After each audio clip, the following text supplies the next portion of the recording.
Statistically, your odds of winning the lottery are 1 in 292 million. This means you've got a 0.000000338% chance of winning the Powerball jackpot. To put this into perspective, you've got a 1 in 1,222,000 chance of death or injury from lightning in a given year. A 1 in 57,825 chance of dying from a hornet, wasp, or bee sting during your lifetime, or a 1 in 35,074 lifetime chance of dying in a cataclysmic storm. So it's safe to assume your odds of winning the lottery are pretty damn low. And still, that doesn't stop some people from playing. In fact, US adults spend approximately $370 per person annually on lottery tickets on average. But assuming you know the odds, why would you even try? There's a higher chance you'll be struck by lightning as you're watching this video. And look, we don't want to sound mean, but wasting your money on lottery tickets, mathematically speaking, is pretty dumb. And yet some people out there seem to get more lucky often than others. So is this a myth, or is the law of attraction real? Let's answer that question once and for all, shall we? Welcome to A-Lux. Stupid people simply try harder. Okay, so we'll stick with the lottery case study because it's easier to put things into perspective. But first, let's make something clear. The idea that stupid people get lucky is a common misconception, as luck isn't necessarily tied to intelligence. It's impossible to prove that. We can collectively agree that dreaming of getting rich by playing the lottery is just, well, how should we put it? Innocently naive. Seriously, there's no debate to have here, but here's where things get interesting.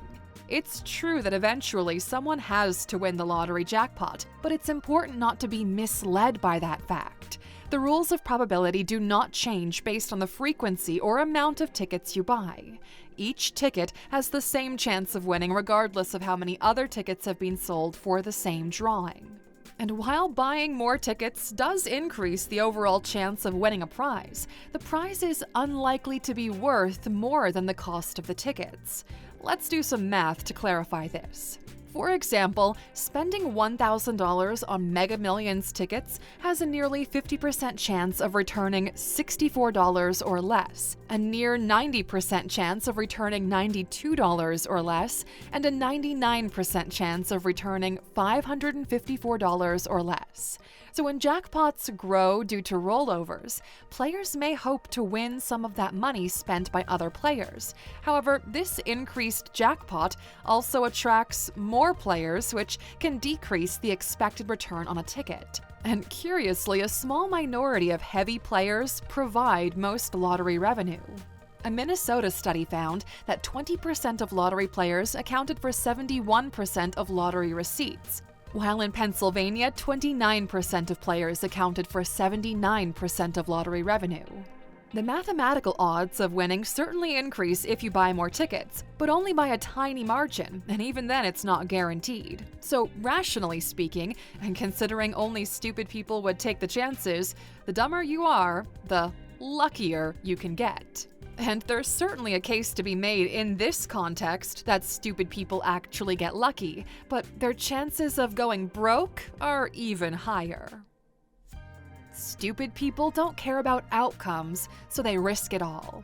People who are dumb tend to have a tendency toward impulsivity and may not fully consider the potential consequences of their actions. And that's because they lack basic awareness. They're more likely to take risks and make decisions based on emotional impulses rather than logic.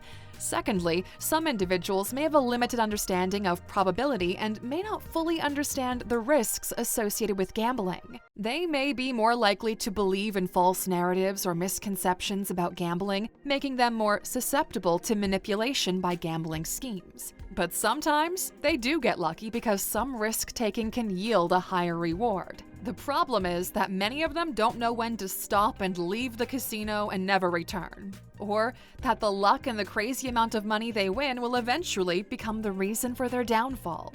They keep on gambling until they lose everything they've won, and then the vicious cycle repeats. But there's another angle to this. This type of person doesn't usually let fear hold them back. They don't second-guess themselves every waking second. They don't lie awake all night losing sleep over that one silly thing they said earlier. Fear or regret isn't going to stop them from going after what they crave. And if they fail, well, they'll try something different next time. Achieving something involves some risk. If you dwell upon every aspect of every possible outcome because you're so smart, you won't risk it, right? But sometimes success comes to those who fail until one time they don't. Some people use luck to justify how others win with no effort. People might use the concept of luck to explain the success of others as a way to reconcile their own beliefs in meritocracy and hard work with evidence of someone achieving success without putting much work in. They might believe that success is primarily earned through hard work and talent, but when they encounter someone who seems to have achieved success without putting in the same level of effort, they may attribute it to luck in order to preserve their belief system. Additionally, using luck as an explanation takes away the sting of someone else's success and reduces the feelings of envy or inadequacy. So in some sense, we tend to say that someone got lucky because we fail to understand the context. Additionally, people might use luck as a way to downplay the achievements of others and make them seem less threatening. By attributing someone else's success to luck, they can dismiss it as being a fluke and not indicative of any real talent or skill. And this allows them to maintain their own sense of superiority and feel like they're still in control. And using this concept of luck can also serve as a way to absolve oneself from responsibility of their own failures. If someone blames their own lack of success on bad luck, they don't have to face the difficult reality that they may not have put in the necessary effort or made the right decisions to achieve their goals. Moreover, luck is often associated with randomness and unpredictability, which can make it difficult for others to replicate the success of those they see as lucky. This can reduce the perceived threat of someone's success and prevent others from feeling the need to compete with them. Textbook human behavior right there. We felt it was fair to look at things from this angle as well, so draw your own conclusions here. When we talk about getting lucky, the context matters a lot. Smart people rely on effort instead of luck. The Roman Stoic philosopher Seneca once famously said, "Luck is what happens when preparation meets opportunity." Although it helps, smart people prefer not to rely on luck. Instead, they focus on discipline, effort, and consistency because those are the factors that are within their control, whereas luck is not.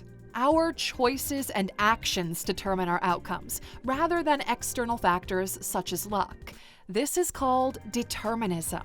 This belief suggests that individuals have the power to shape their own lives through the choices they make and the actions they take, rather than simply relying on chance or fate. From a logical perspective, relying on effort and discipline is a more reliable strategy for success because it eliminates the element of chance. When individuals focus on their own abilities and efforts, they can take concrete steps toward their goals, monitor their progress, and adjust their strategies as needed. This type of approach is often more effective in the long run because it's not dependent on chance or external factors that may be beyond an individual's control. In contrast, relying on luck implies a belief that success is determined by chance or external factors, rather than one's own choices and actions. This approach can lead to a sense of helplessness and a lack of control, as individuals may feel that their outcomes are determined by forces beyond their control. Additionally, success that is achieved through luck is often not sustainable, as luck is unpredictable and not always favorable. So if you believe only stupid people need luck to be successful, then yes, the logical conclusion is that stupid people get luckier. And that's simply because when smart people get lucky, they prefer to call it seizing an opportunity. Human nature loves high-risk, low-effort, and high-reward outcomes.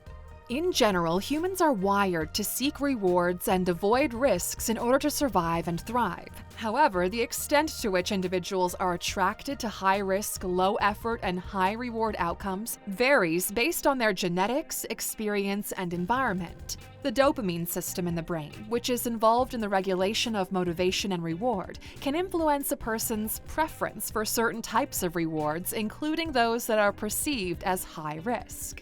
From a philosophical perspective, the idea that human nature is attracted to high-risk, low-effort, and high-reward outcomes is a matter of debate. Some philosophers argue that humans are naturally drawn to such outcomes as they offer the potential for quick and sustainable gain. Others argue that human behavior is shaped more by social and cultural factors, and the attraction to high-risk, low-effort, and high-reward outcomes is a result of individual and collective biases and cultural values. In either case, it's important to note that this type of decision-making is not always rational or beneficial in the long term. It's actually kind of reckless, which is why we tend to associate this with stupidity. And that's all for today, Aluxer. Do you believe in luck? And if so, please tell us, what was the luckiest day of your life? We're always eager to hear a great story, so make sure to share it with us and the community in the comments below. If you found this video interesting, don't forget to return the favor by tipping us with a like. And as always, thanks for watching, and if you're curious to learn some more, check out this video next. We'll see you back here again tomorrow.